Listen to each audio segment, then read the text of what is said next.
Assalamualaikum warahmatullahi wabarakatuh. Baik, sebelumnya perkenalkan saya Indah Surenengtia dengan akhiran NIM 261. Di sini saya akan menjawab jawaban UTS dari mata kuliah Pemerintahan Desa dari kelas B, yakni berupa tag video.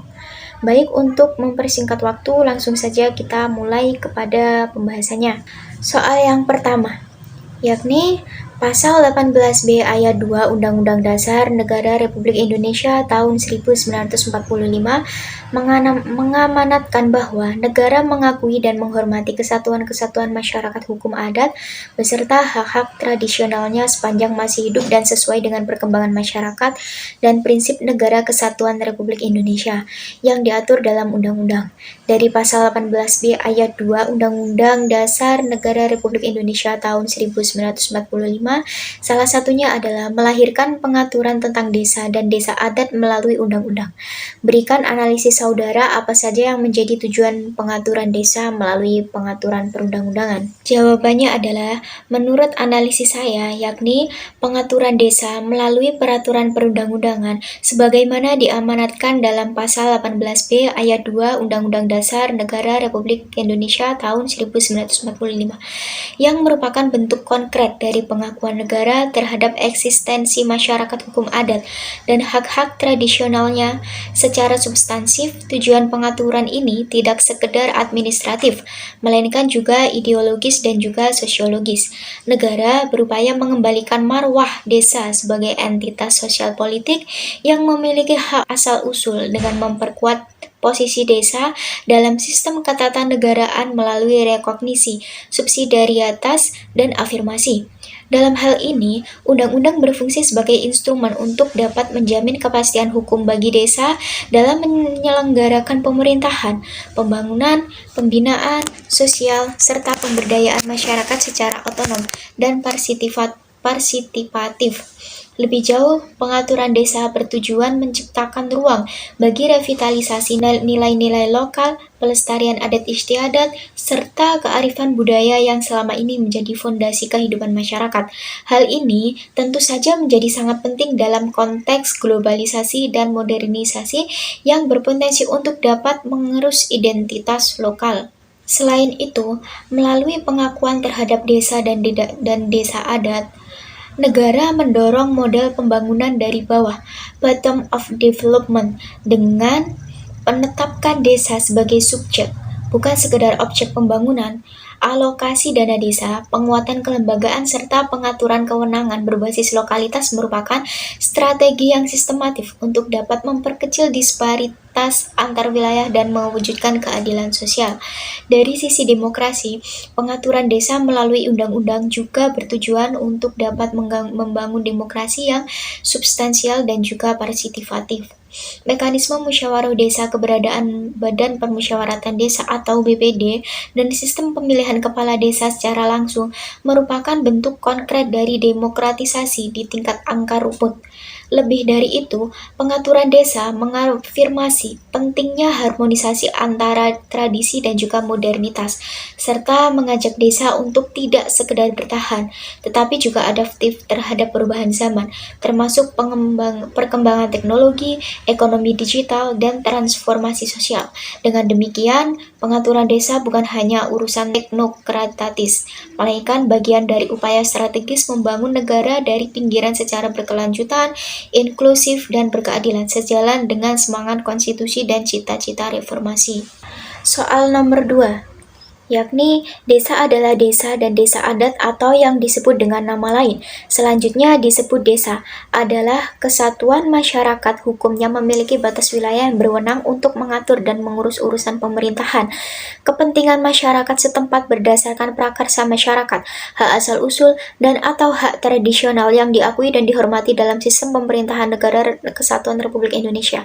Untuk desa adat, kesatuan masyarakat hukum adat yang ditetapkan menjadi desa adat dapat melaksanakan fungsi pemerintahan, harus memenuhi syarat mutlak. Berikan pendapat saudara, syarat mutlak tersebut apa saja?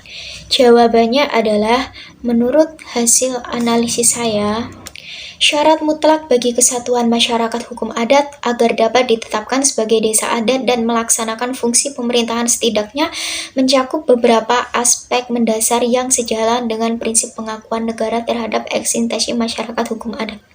Pertama, yakni masyarakat hukum adat tersebut harus masih hidup dan menjalankan adat istiadat secara nyata dan kehidupan sehari-hari. Hal ini menunjukkan bahwa keberadaan mereka bukan bersifat simbolik, melainkan benar-benar aktif secara sosial dan kultural.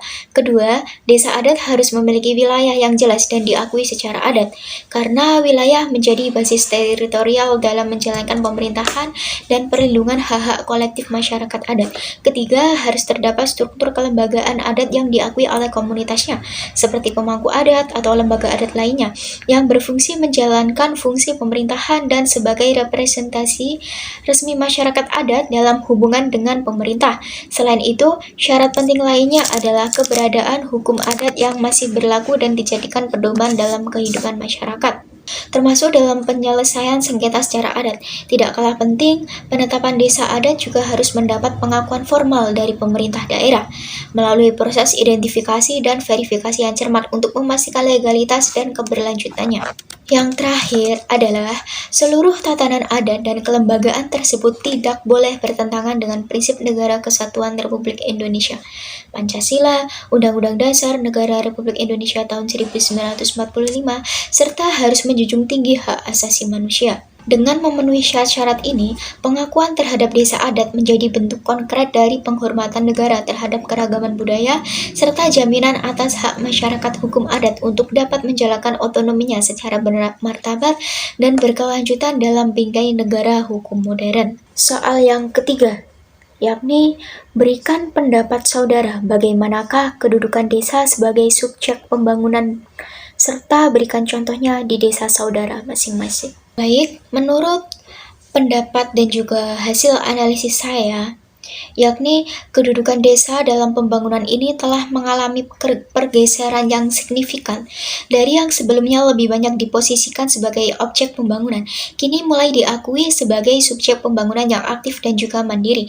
Hal ini sejalan dengan semangat yang diusung dalam Undang-Undang Nomor 6 Tahun 2014 tentang Desa, yang memberikan kewenangan bagi desa yang mengatur dan mengurus kepentingannya sendiri berdasarkan hak asal-usul serta kearifan lokal. Dengan demikian, desa tidak hanya menjadi penerima hasil pembangunan dari pemerintah pusat atau daerah, tetapi turut merancang, melaksanakan, dan juga mengevaluasi program pembangunan sesuai dengan kebutuhan masyarakat. Salah satu contoh konkretnya yang dapat dilihat di desa saya sendiri, yakni Desa Siman yang berada di Kabupaten Kediri. Di desa saya ini, terdapat upaya perencanaan pembangunan yang dilakukan oleh partisipasi dari masyarakat di desa saya tersebut melalui musyawarah desa yang melibatkan warga, tokoh masyarakat, dan juga perangkat desa lainnya. Nah, di dalam perencanaan pembangunan tersebut menganut upaya-upaya pengelolaan dana desa yang juga telah dilakukan secara produktif, dan juga diantaranya untuk dapat membangun infrastrukturnya seperti jalan usaha tani dan juga saluran irigasi, dan tak lupa pula dengan jalan-jalan yang telah rusak. Dari musyawarah desa tersebut akan berupaya untuk membangun jalan desa yang rusak tersebut, supaya dari masyarakat yang ada di desa saya bisa lebih nyaman dalam hal bepergian dan tidak terganggu dengan infrastruktur jalan desa yang rusak.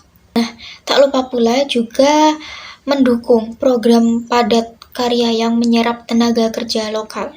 Selain itu, keberadaan badan usaha milik desa yang ada di desa saya, yakni Desa Siman, itu menjadi cerminan nyata sebagaimana desa mampu untuk mengelola unit usaha secara mandiri dan juga dapat memperkuat ekonomi masyarakat. Bahkan dalam upaya pelestarian tradisi seperti bersih desa itu dilakukan setiap hampir 1 tahun sekali, bisa dikatakan seperti itu, dan juga terus dihidupkan sebagai bagian dari pembangunan berbasis budaya dan pariwisata lokal.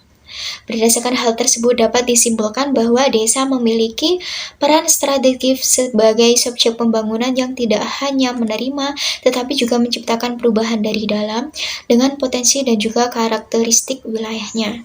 Soal yang keempat, yakni kewenangan desa meliputi kewenangan di bidang penyelenggaraan pemerintahan desa, pelaksanaan pembangunan desa, pembinaan kemasyarakatan desa, dan pemberdayaan masyarakat desa berdasarkan prakarsa masyarakat, hak asal-usul, dan juga adat istiadat desa.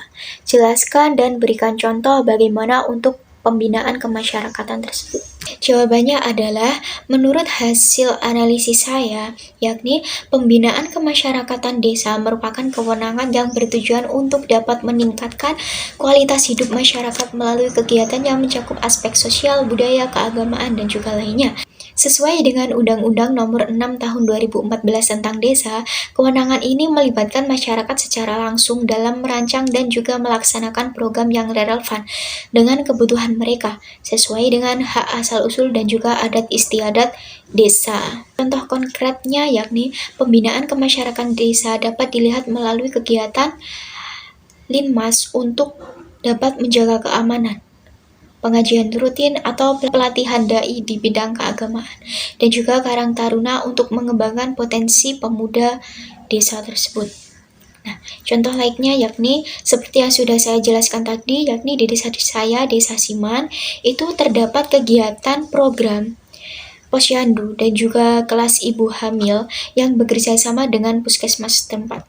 Tak hanya itu, pembinaan ini tidak hanya memperbaiki kualitas hidup masyarakat, tetapi juga dapat memperkuat solidaritas sosial dan juga menjaga kearifan lokal, sehingga desa dapat berperan sebagai penggerak utama dalam pembangunan yang berbasis pada potensi lokal dan juga partisipasi masyarakat. Tak hanya itu saja, seperti peran dari ibu-ibu PKK yang di desa saya itu namanya seperti ada kegiatan pengajian rutinan yang itu dilakukan oleh ibu-ibu, serta terdapat juga Karang Taruna, yakni melibatkan pemuda-pemuda yang ada di desa saya tersebut untuk saling bermusyawarah. Maksudnya untuk seperti kalau semisal ada kegiatan yang entah itu menjelang karnaval atau bersih desa atau kegiatan lainnya. Nah, itu Karang Taruna, pemuda-pemuda di desa saya tersebut maka akan rapat terlebih dahulu supaya acara tersebut berjalan dengan lancar. Nah, itu merupakan contoh-contoh dari pembinaan masyarakat yang ada di desa. Mungkin sekian itu saja jawaban dari saya, kurang lebihnya mohon maaf dan terima kasih. Wassalamualaikum warahmatullahi wabarakatuh.